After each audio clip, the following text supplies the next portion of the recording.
Yes, y'all. This is Civic Cipher, and I'm your host, Ramses Ja. And of course, this show exists to empower the community and give a voice to the movements, the various movements, and the struggles, even, and really to empower us all individually, as groups, as cultures, and as far as we relate to each other.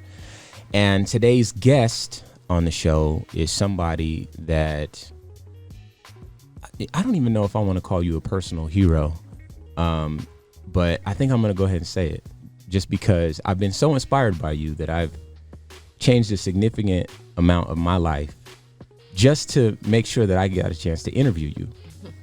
Her name is Zarra, and she is the Minister of Activism with Black Lives Matter. So welcome to the show. Hey, nice to meet you, and thanks for having me here. I appreciate it. So a little bit more about how I got a chance to get to know Zarra is I went to a protest in Tempe. Now, I'd seen her before. We actually had a chance to talk before, but in the wake of the killing of George Floyd and Breonna Taylor and Deion Johnson, there were a lot of rallies where I live in Phoenix.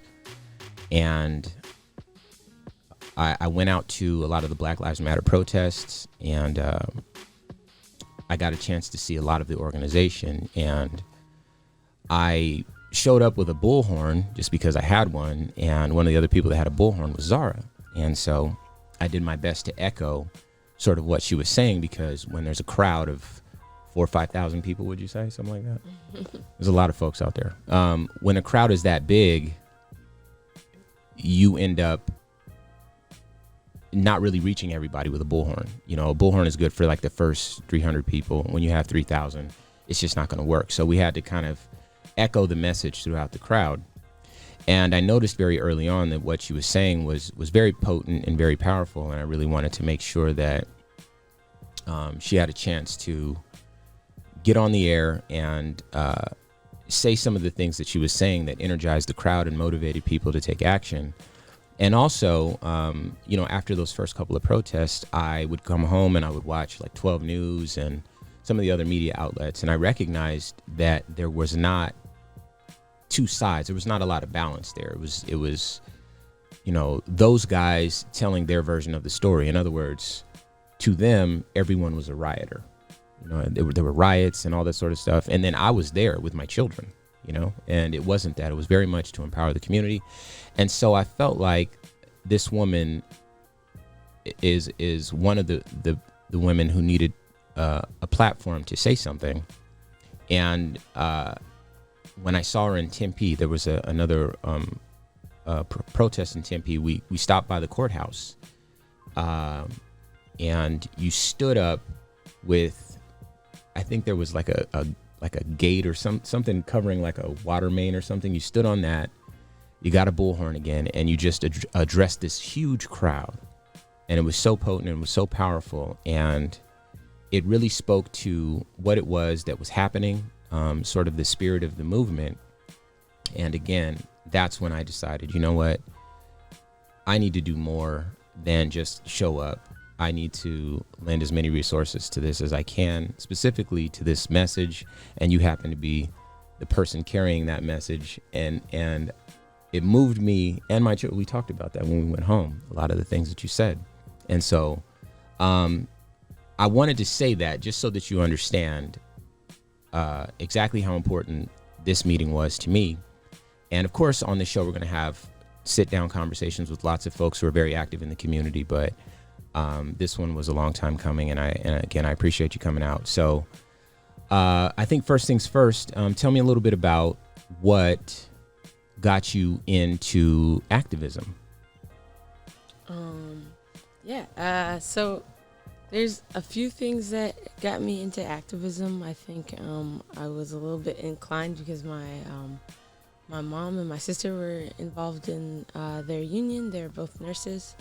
And so kind of through that was able to kind of have a consciousness of that things were not right, that healthcare should be free, that education should be free, and that just a critical consciousness. But really what brought me out was during Occupy, and when the student debt hit larger than the than like home mortgages, and it hit like 1 trillion. And I remember that moment, and remembering that like the system is rigged, and that we have a bunch of the 1% that is oppressing the 99%. And really got involved then, and then continued to do activism, whether it was about inequality or environmental justice. But what really got me involved in the activism I'm doing now with Black Lives Matter, was first going to South Africa right before the Trayvon Martin shooting, and being able to see that white supremacy is global, and that around the world we have a system where our lives don't matter simply because the color of our skin. And I always thought, the motherland, everything would be better there, and to see Black people still as second rate, still their lives still don't matter on their indigenous homeland in South Africa, and then to come home and see this young boy being murdered simply because he was Black, it really pulled me into the streets, and decided we're going to do something about this. Very good. It's funny. I saw something the other day. So we're recording this on the heels of the shootings in Kenosha, Wisconsin, and something that is very telling is that there was I'm sure everyone knows the story, but there's a young white male, 17 years old, walking down the street with a clearly visible assault rifle, and he's walking toward the police, and he's walking past the police. He's not pointing the gun at them, but that doesn't matter, because I saw something last night. The Atlanta Black Star put up a clip, and this was, I want to say, September 2nd, 2020, in Washington, D.C. And there was a kid. He was on live stream. I think he had just turned 18. He's on live stream, and he's in, it looked like some projects. I'll tell you the story if you don't know. He's sitting in the car with some of his other friends, and he's sort of showing off a gun. Now, what happens is the police see the live stream, and they pull up and they shoot the kid. Okay. But not before the kid throws the gun as far away from the officer as possible. They found the gun so far away. And then there's body cam footage of the guy who runs and shoots the kid in the chest. So the kid was running away as he threw the gun. The officer circled around in front of him and shot him in the chest, and obviously he died. And then went to go look for the gun. It took him like 5 minutes to find the gun that was so far away. And I think it shows that panic response with the police. But I want to say something real quick just while we're here. And to anyone that'll listen, now that I have a microphone and an audience, having a gun is not always a crime.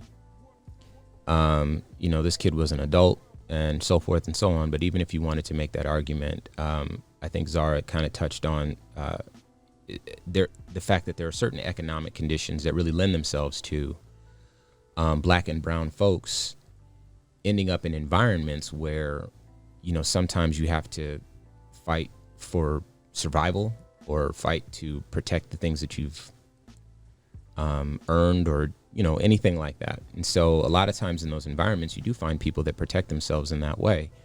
And if having a gun is not necessarily a crime, especially if it's not pointed at an officer, and it makes sense that a lot of people in those really harsh environments do have weapons or other means of protecting themselves, then to show up and shoot them is more indicative of a panic response than it is of just the normal state of things. With that said, I want to touch on this rallying cry that initially it might sound jarring to people who, maybe when they first heard it, or maybe they have heard it over and over again and maybe not know exactly what it means. But you explained it so well. What does defund the police mean? Yeah, I think it's really important for folks to realize, because when people say defund the police, a lot of, the white middle class have been like, you talking about purge? And, it's not that. It's not that. It's really important to see that where we're at and what public safety means. And when we look at where we're at right now, we know that especially in poor neighborhoods, but even in rich white neighborhoods, you call the cops after the crime has happened, right? You call the cops once they've broken into your house. You call the cops after something's been stolen, after harm has been had. So if we can agree on that, then we can agree that the police aren't keeping us safe. They're just coming after to try to clean up after the mess has been made. What we're calling for is preventative measures. We're calling for, why is that person breaking into your house in the first place? What made them? What pushed them that? Is it mental health? Is it drug addiction? Is it poverty?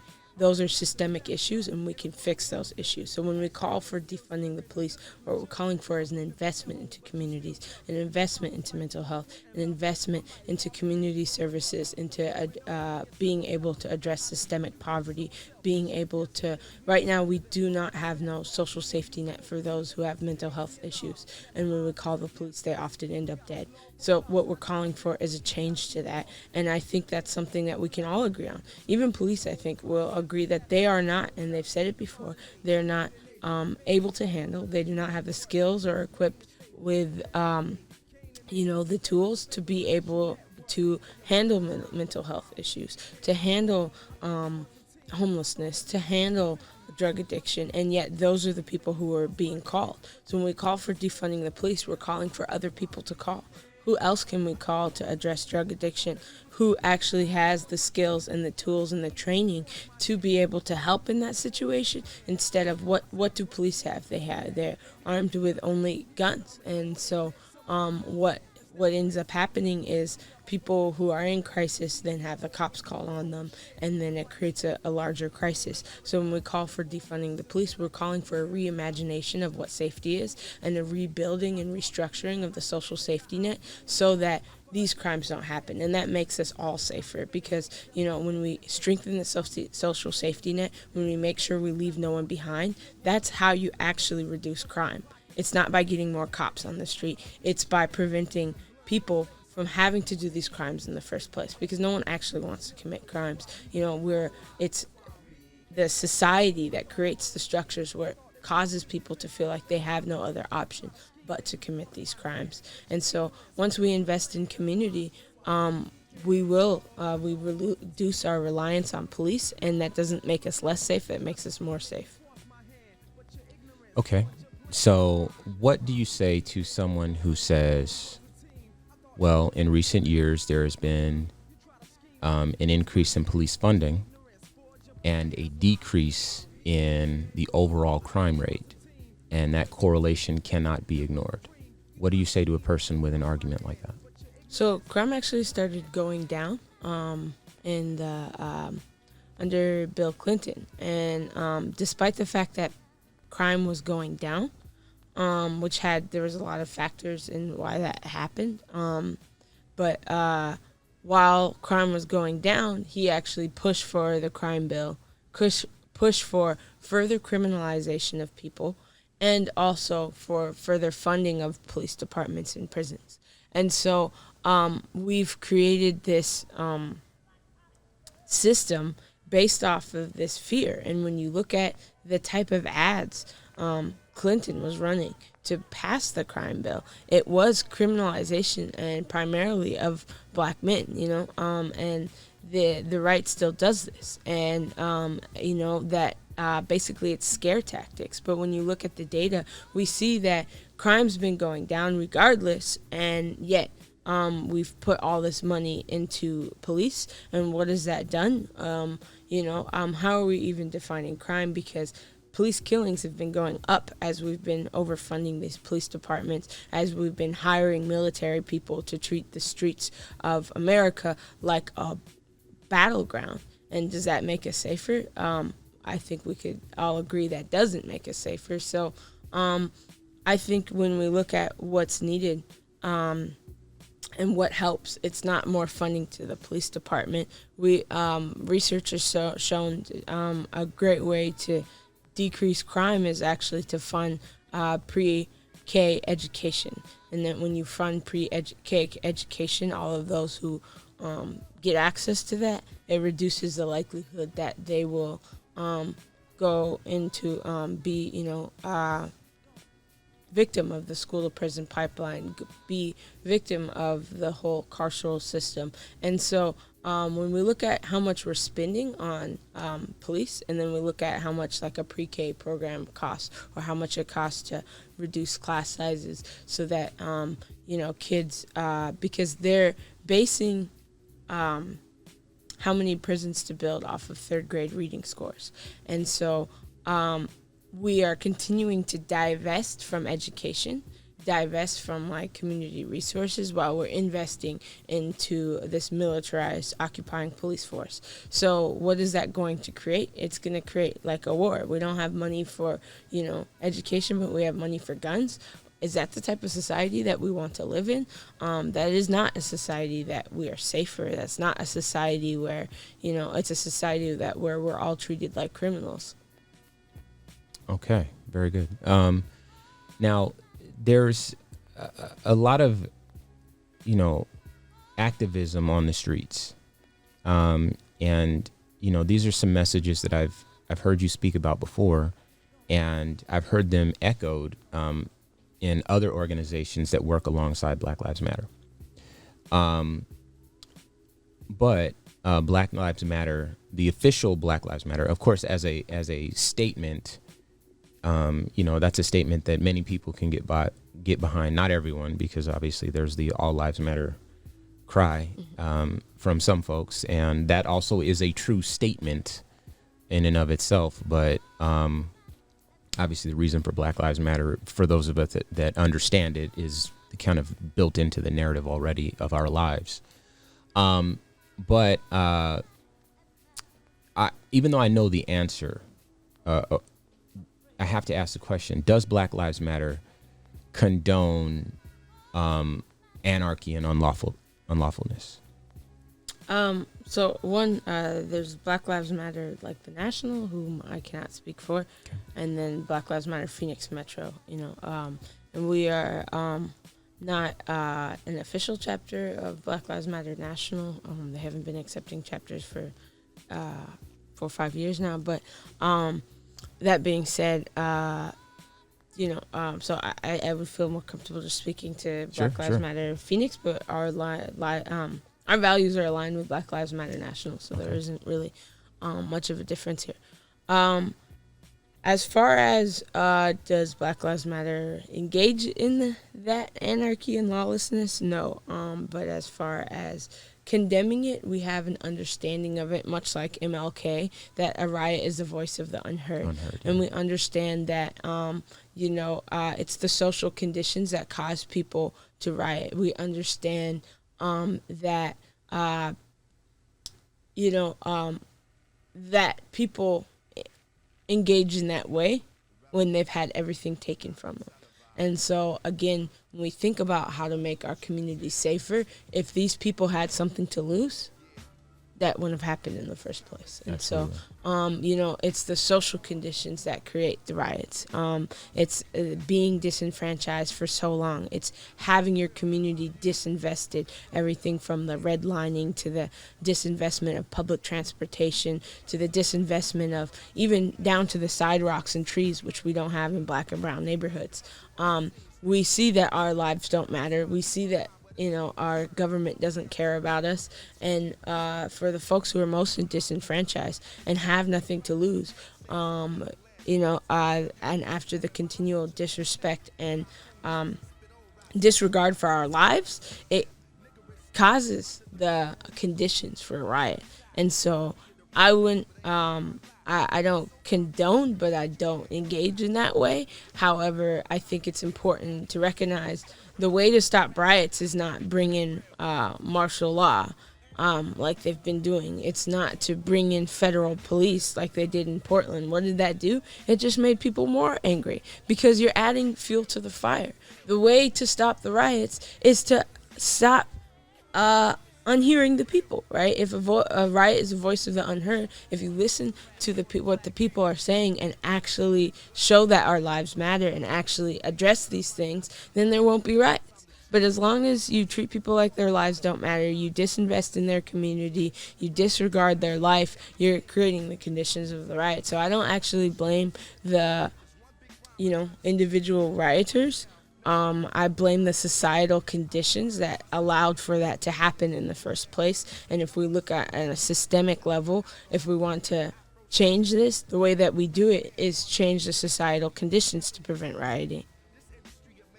So it's funny that you mentioned that. I was in Portland maybe 2 weeks ago, and I was they call it Ground Zero there, where all the riots are happening. And I think it's very important. This conversation is important for another reason, because a lot of folks, I think that if you haven't participated in a riot or really in a protest, which I haven't been in a riot, but I have been to a lot of the protests. So what you have is a lot of angry people who, like you said, MLK said it best, they don't feel heard. They're making very simple demands. I think that there's a lot of compromise built into the fact that we're protesting and not rioting already. We just want to be heard. So these are people who are willing to have a conversation, and they've taken to the streets, and they haven't, they're not necessarily anarchists. Of course, there might be individuals in the crowd, but for the most part, the group is trying to move a social agenda forward.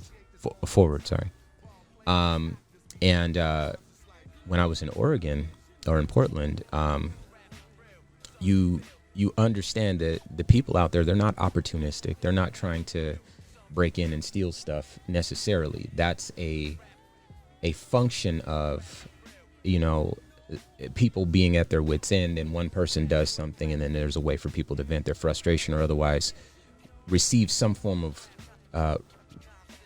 recompense in that moment. And what I saw when I was there is people just frustrated. They're just setting fires, not to gain anything, but just because it will get attention. And if we do this, then you have to hear us now. And that's really what I got a sense of when I was out there. Same in DC. There wasn't a lot of that going on, but just talking to the folks in DC, I was in DC maybe 3 weeks ago.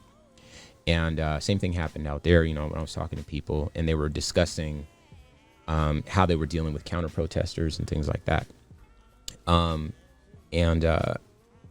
do want to share a quick story. Actually, you know what? I'll wait. I'll share the story in just a bit. Before we get there, let's talk about Marxism. For the folks that don't know, does Black Lives Matter consider itself a Marxist organization? Black Lives Matter National has said that. One of the co-founders has said that they're a Marxist organization, but I also think it's important what people understand what that means. Absolutely. Because I think that since the Cold War, there's this hysteria when you mention Marxism that makes people be like, like you're somehow like... it's like it's a scary word. Yeah, and so... like socialism. Exactly. And so, with what they mean when they say they are Marxists is that they, believe in free education. They believe in free healthcare for all. They do not believe in the monopoly that we currently reside in, where, the 1% owns 99% of the wealth. And that's how we're set up now. And when we look at, the fact that as of right now, we have some of the highest unemployment rates since the Great Depression. But The stocks tell us a different story. They say the economy's good because the 1% is still making money. Like, Jeff Bezos of Amazon, he has made so much. He's made billions off of our backs while he's paying people minimum wage. If you think that's wrong, then you're probably a Marxist too. And so while BLM Phoenix Metro, we are anti-capitalist, and there's a lot that we draw from Marxism, we also believe we draw from a tradition of like the Black Panthers and the Zapatistas type of Marxism, which is a little bit different because a lot of Marxism, was said by an old white dead man, and it isn't as relevant to us. But like there are things that draw upon that as anti-capitalist, which we most definitely are, and we definitely see the fact that, this system isn't working, that when 1% of the country owns 99% of the wealth, there's a problem here. And, capitalism likes to, and America likes to give this beautiful dream, which is, that's all it is. It's a dream. It's not a manifested reality, which is if you work really hard, then you can make it. Then you can be rich too. And so many Americans, basically hold on to capitalism because they want to be rich too one day. But the reality is, if you're not born into it, if you don't know the right old white men, you're not getting in. You're not going to make it. It doesn't matter how hard you work. It's a lie that we've been sold, that we continue to sell, that if you just work hard, you'll get rich. And the reality is that this system is rigged, and that's what capitalism is. Capitalism is a system that ultimately ends up where one person has all the money. We've all played Monopoly. We know how the game ends. That's how capitalism ends. And so we're against that, because the reality is that when we look at capitalism and how it started off of our backs. When we look at Wall Street, the first Wall Street sold slaves. That's what it was, an auction block. And we have to look at the fact that capitalism would have never existed if it wasn't for slavery, the genocide of Native Americans, and the theft of entire continents, including Africa, South America, and what we know as America today. All of that is how capitalism was created. So, of course, if, this system was never built for us, it's not going to work for us, because the surplus, the Marxist term is primitive accumulation, which is all the wealth that was accumulated through colonialism. That is how white people have the wealth. Even when you look at Chase Bank, when you look at all of these rich people today, they got their money from slavery.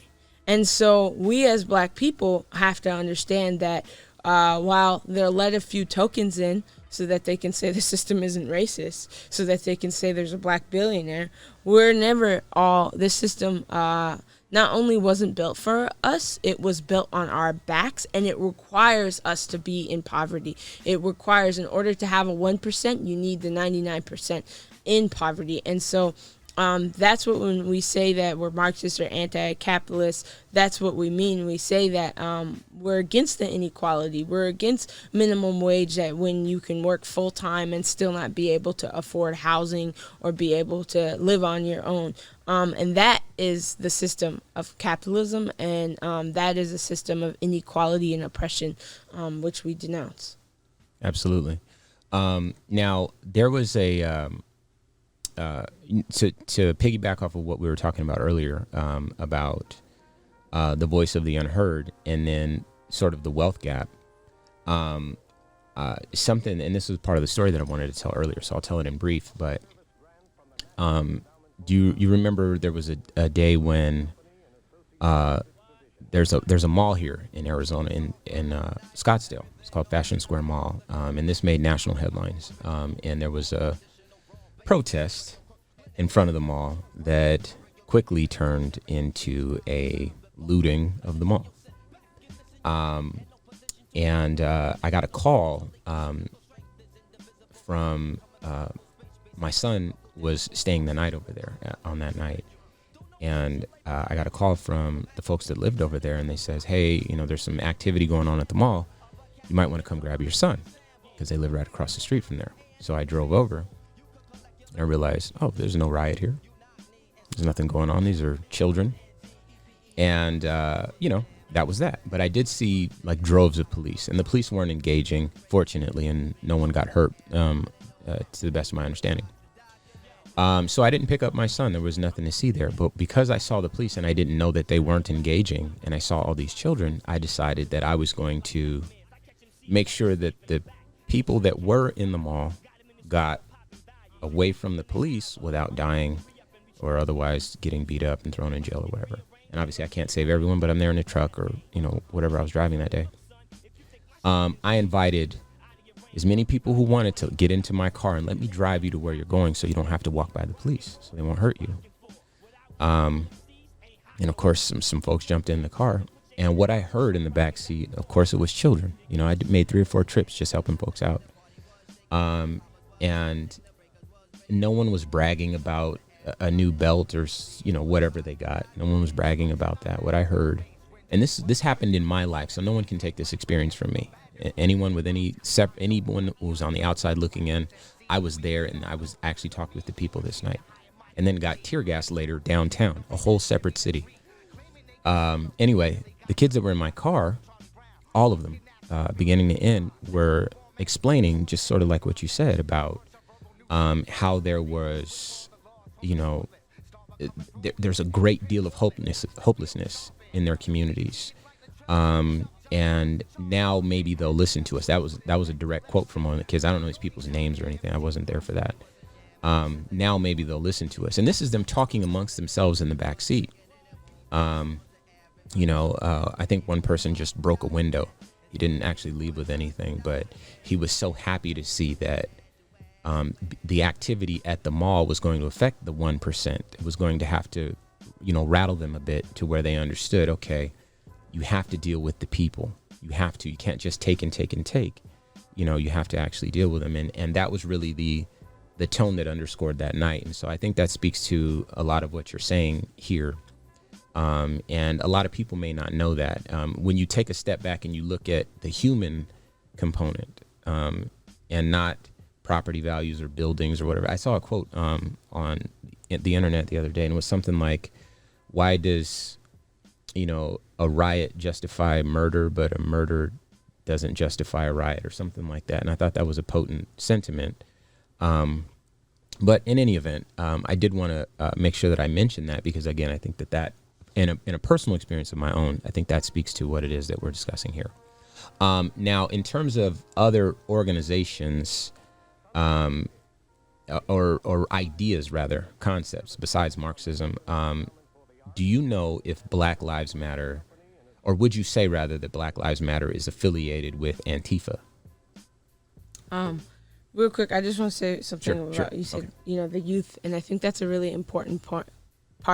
While the youth might not identify as Marxist per se, I think that the youth understand, because they were born into a recession caused by these greedy banks who were then bailed out by our government, and the people got sold out. And this is, what they grew up in. So most kids these days are anti-capitalist because of that. They see that the banks are greedy. They see that, and they realize, and they've lived through now multiple recessions, right? It's not just the, 2008 one. Now it's the one that we're currently in. And when we look at why it was, it's again the greed of the corporations who decided to continue to put people at work, to not address this the way it should be. And so, yeah, I think that is where the youth are at, and I think that means a lot for our future. But to go to your point about Antifa, I think it's a great question, because I think a lot of people, again, don't know what Antifa is. Antifa is anti-fascism, right? So if you're not Antifa, that would make you pro-fascism, which would make you a Nazi. So I'm pretty sure most people, if you, when you put it like that, most people are like, no, I'm not pro-fascist, then you're anti-fascist, right? If you don't support Nazis, then you're Antifa. Yes, there are, and it's really been around Trump, who's been kind of acting like Antifa's this gang that, goes around breaking things and all of these things. Really, Antifa is about being anti-fascist, and so there are people who call themselves Antifa who punch Nazis in the face, they take that to a whole nother level. But then when you look at in Germany, they've got statues of women who've punched Nazis in the face, right? So I guess they're Antifa too. So I think that that's definitely been kind of taken out of like that. Now when you say Antifa on like Fox News and stuff, they think it's like this radical gang that's trying to destroy America. And really it's like people who want to make sure that Nazis don't take over our country so we don't end up like Germany. As far as I think your question was like, do we work with them? Directly with Antifa or Antifa chapters? I don't even know if there's like Antifa chapters per se. I think that we work with people who identify as anti-fascists, and we work with people who agree that to defend us from fascists, because the police don't defend us. I mean, just the other week we got credible death threats. We had a man show up to one of our offices waving a gun around, talking about he wants to kill the BLM commies. And turns out, people were like, why didn't you call the cops? The cops send him there. It was a police union that gave the name of the office, which then got ran up by this guy. So when we're in a situation where the police are sending people to kill us, sending people they know, are a little bit off the rocker and that, who are unstable, who they know, all they have to do is give them an address and these people will show up and have nothing to lose. We do have to work with people who are going to defend us from that because the police won't. And so, anyone that says that they will, defend us from Nazis, which makes them Antifa, we'll welcome over here. Yeah. I like that. All right, so let me ask you this. When I was out at the protests, I saw, we'll call it 10% black people. That might be generous. This movement, this moment, this rallying cry has really struck a chord, a human chord, I believe, because I've seen people of all colors, from all walks of life, people with turbans, people who don't even speak the language. Maybe you speak Mandarin, whatever your background is. If you are a human, you are our brother and our sister, and you showed up, right? So I do want to take this moment to ask, what is it that you can do for Black Lives Matter if you are, let's say, a white ally? We've seen this happen. We've seen our white allies get killed. I remember in Virginia, I think it was, I forget the name of the city, but there's at the University of Virginia, there was a woman who got hit by a car some years back at a protest, and actually went to that campus just to kind of, walk around and just take that in, because I saw it on the side of the road as I was driving toward Tennessee. And I forget her name, and that, and then obviously the other day in Wisconsin, someone lost his life. A couple people lost their lives, actually. And, they were there in support of Black Lives Matter. So obviously there's a desire to help, specifically to white folks or non-black people. What would you say is the best way to approach helping the movement?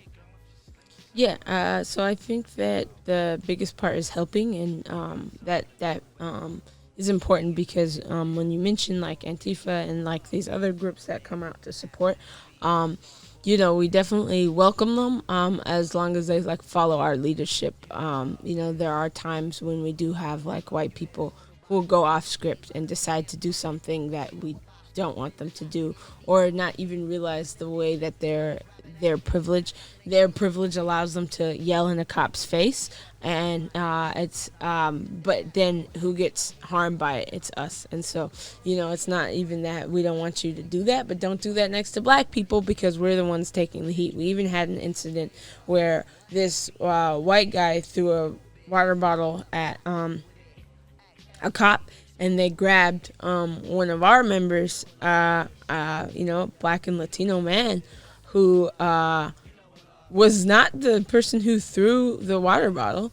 And in the court, when they took it to court, it said that a white man had thrown this water bottle, and so the case got dropped because they're like, clearly this is a black man, and you arrested him, even though in your police report you said it was a white man who did this harm. So I think that it's important that white folks recognize their privilege and not kind of go off script, but to follow black leadership and keep showing up. And we appreciate it, and we need y'all because Black Lives Matter isn't about that no other lives matter. In fact, all lives do matter, but or they will matter once Black Lives matter. But currently, Black lives don't matter. So if Black lives don't matter, then all lives cannot matter. And so we have to also realize that, what we're asking for, what Black Lives Matter is, it's a call for human rights. So if you're against Black Lives Matter, that also means that you're against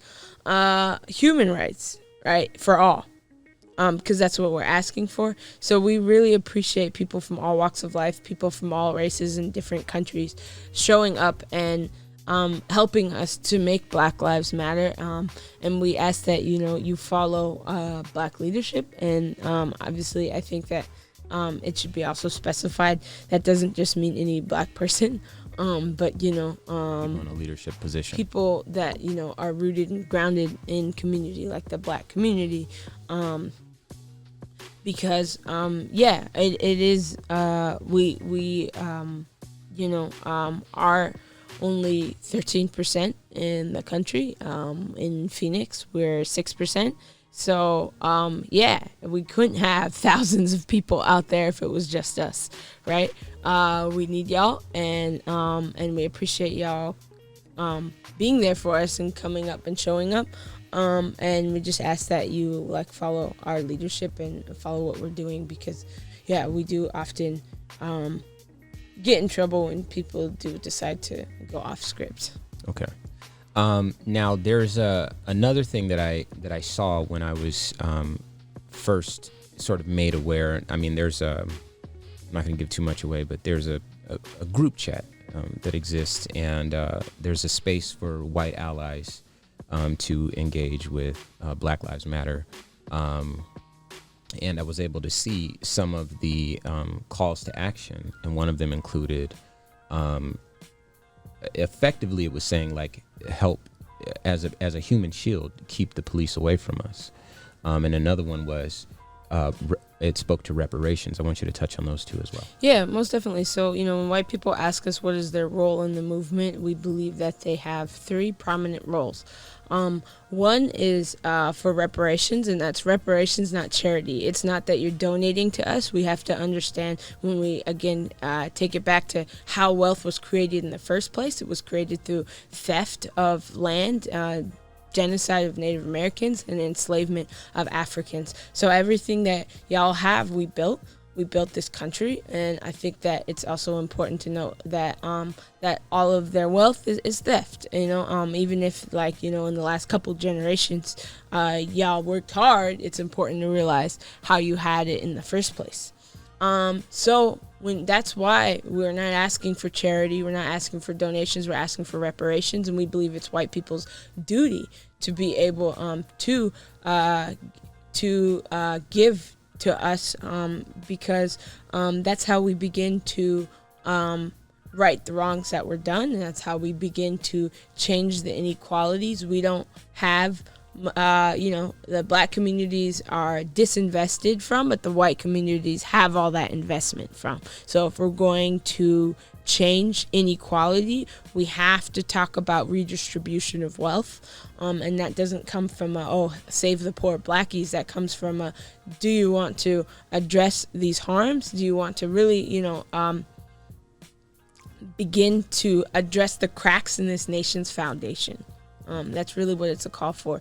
When we call for white people to use their body as a human shield, we are saying that because we believe that, and we know that the way white privilege acts is that if we had black people as a shield around us, all those black people getting maced, arrested, and beat up, maybe killed, right? But we know they would never do that to white people. So we're asking them to use their privilege to shield us. And that's not that white people are our saviors. We're asking them to be race traitors. We're asking them to be a traitor to the privilege they were given to protect black folks.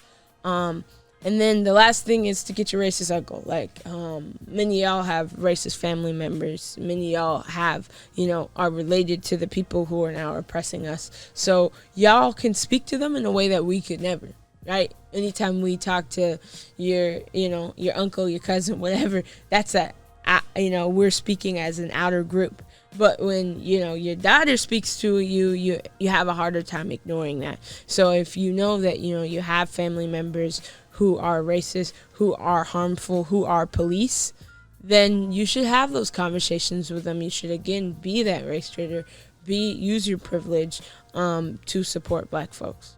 So when people make a donation, exactly how does that impact, like where does it go? How does that impact Black Lives Matter?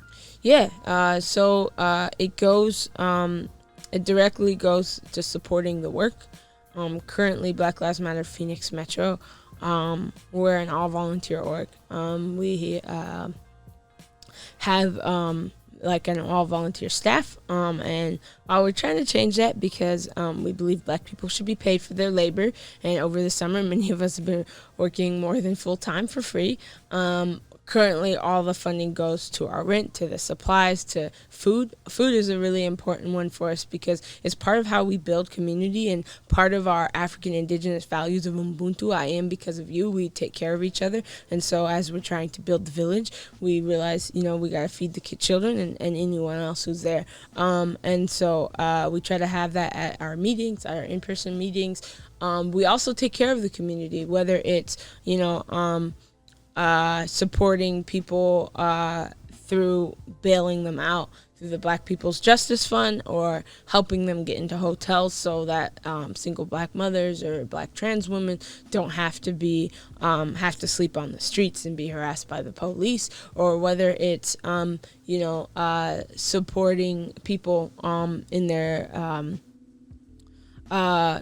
making sure that they can get into housing, or it also goes into all of the other kind of infrastructure that we've had to build, whether it's like our website or our Zoom, or all of the other kind of subscription services that we're using to run this org. So it goes directly into the work. And currently, we don't have like an admin team. So that work, those funds are directly going back into this work. Now, you mentioned something about community, and something that I know to be true, growing up in California and spending so much time here in Arizona, is that, a lot of times community also extends to our Hispanic brothers and sisters. What is it that Black Lives Matter is doing on behalf of our Hispanic brothers and sisters who deal with the same sort of oppression, same sort of social injustices? What is it that, and how have we worked together with them to make the community safer and better? Yeah, so Black Lives Matter Phoenix Metro, we work directly with organizations like Poder in Action, which works on police brutality, but also on immigration. Trans Queer Pueblo, which works with trans migrants. And Puente, who is also another human rights organization that works on immigration issues. And we work on this because we understand that, we rise in solidarity with all oppressed people, and we realize that especially because of the way they treat black people in this country, we realize that if they're also oppressing brown people, we're not free. We're not free until we're all free. So we do realize that these issues affect us, and we also realize that we're stronger together. So we're in coalition with many of these orgs, with Civilian Review Board, which we got passed in Phoenix in like December. That was a coalition of Black and brown organizations that came together and realized that police brutality is affecting our communities. And we were able to build this powerful union because Black and brown folks came together. We also, will support victims of police brutality. I've seen that. Of brown victims, but we follow the leadership of brown orcs because we also realize like our place in that. So with like the Antonio Arce, and more recently James Garcia, we followed the leadership of Poder's work because they're able to connect with the community, they're able to speak Spanish, they're able to connect with the community in ways that we realized we wouldn't be able to, but we still are going to show up for the protests. We're still going to follow their leadership and how they ask us to show up, because until all of us are free, none of us are free. And we not only are in solidarity with brown organizations, we're also recognize that we're on stolen Akimo, Atum, and Piposh land, and we support Native struggles. And so we've gone out to Oak Flat. We go up actually monthly to a place called Black Mesa. It's in the Navajo Nation. We've been doing food runs, supporting now up to 60 people, because we realize like our liberation is interconnected with all oppressed peoples, and so we build and rise in solidarity with them all. Absolutely. And I want to speak to this real quick. These are things, the two events that you mentioned, or one of the events that you mentioned, which was a protest when I think he was sleeping in his car and the police killed him in his driveway, I want to say. So I went to that protest, and he was Mexican. And I did see all the things that you were saying, following brown leadership. A lot of it was in Spanish or otherwise translated in Spanish and so forth. And then I know that there's a push to really support the trans community by Black Lives Matter. And I've actually been to those protests as well, in the front, helping carry the banner, all that sort of stuff. So I actually can personally vouch for the fact that Black Lives Matter has shown up for peoples that may not traditionally fit the role of, they're not the popularly oppressed. But I think that when you said that we all rise together in solidarity, I think that really speaks to the, at least one of the core values, insofar as I can tell, of Black Lives Matter. Now, I do want to ask a question that has been submitted to me. This one came from California. So why is it that Black Lives Matter is not doing more about the murders in Chicago? Why is that not as visible as some of the other things that Black Lives Matter is doing? So I think it's important to look at why those murders are happening in the first place, and how do we address them from a systemic issue, right? And so when we look at the history of gangs in the United States, gangs were first started because to protect from white supremacists and police. And so they were originally started to as a way to protect us, because we did not have, we knew the police were terrorizing us and white supremacists were terrorizing us, and we had to protect ourselves because, you look at places like Black Wall Street in Tulsa, Oklahoma, which was burned down by, by white people and the government because they didn't like to see Black people do well. So Black people started looking for a way to protect themselves, and they created a way, and then that method then kind of, after a while, perverted upon itself. But then you also have to look at the history of that, and it's happened in multiple cities, including the city I'm from in Seattle, where the police would go tell one gang that this gang said this about you. And then they would go tell the other gang, and then they would record what they said. And once they found out this lie that the police created, then they would take it to the other gang, and then they would show them that, so as to create war between these gangs. Right. And then you have to look at the history of the war on drugs, which was a war on black and brown people. And then you have to look at the crack epidemic, which the government actually during the Cold War was taking drugs from South America, who they were also destabilizing those countries, and then they were bringing it over into the hood and putting crack into the hood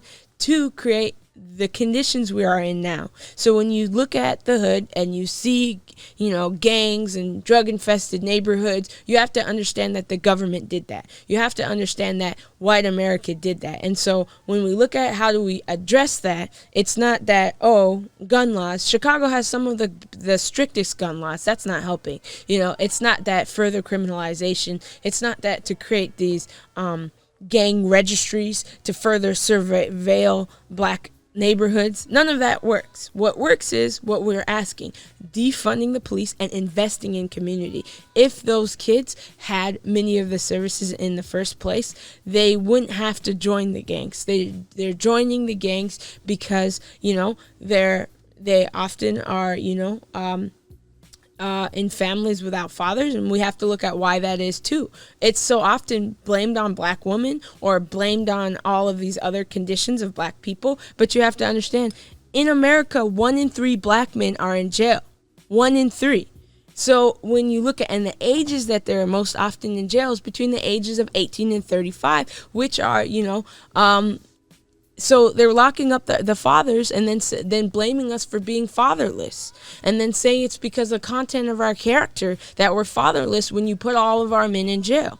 And so we really have to address these things. We have to, the way we see it, the way we address it, is to abolish police and prisons and to create new systems of safety. And that's what, the defund invest is about.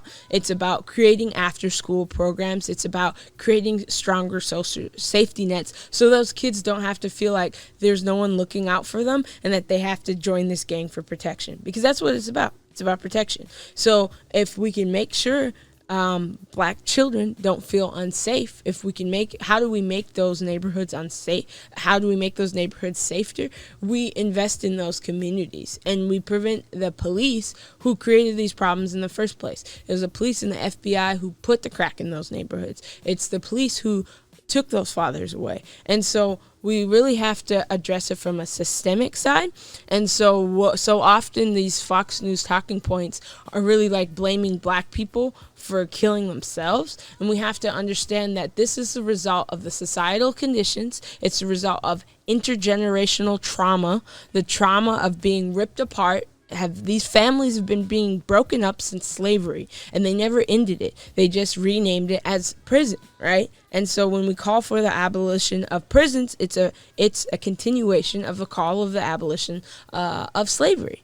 Because, with the 13th Amendment, you have that clause in there that says that, slavery has ended except if, in these circumstances. If you are a criminal. And then what is now, you don't even have to say the N-word, you just call us criminals, right? And so this again it's the continuation of slavery. And so how do we begin to address these systemic issues and this intergenerational trauma? We invest in these communities who've been disinvested from day one.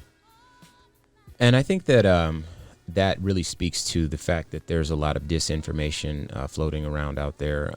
One of the things that comes to mind is the myth that black men are bad fathers.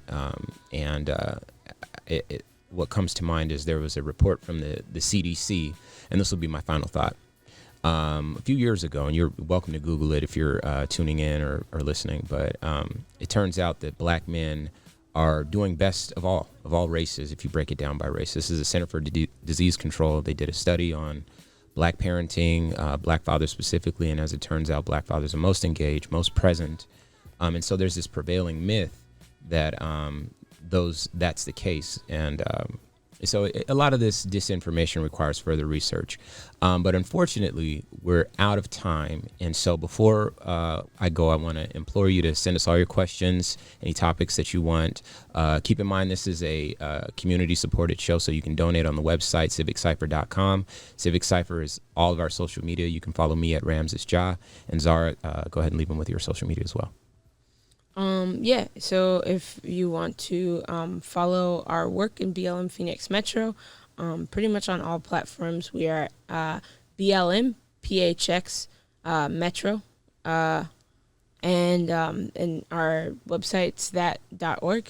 And if you want to follow my personal page, it's Zebra Tekola, Tekola.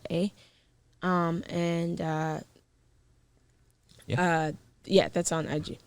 All right. Well, thanks for tuning in to Civic Cipher. Be sure to check us out next week. Same time, same channel.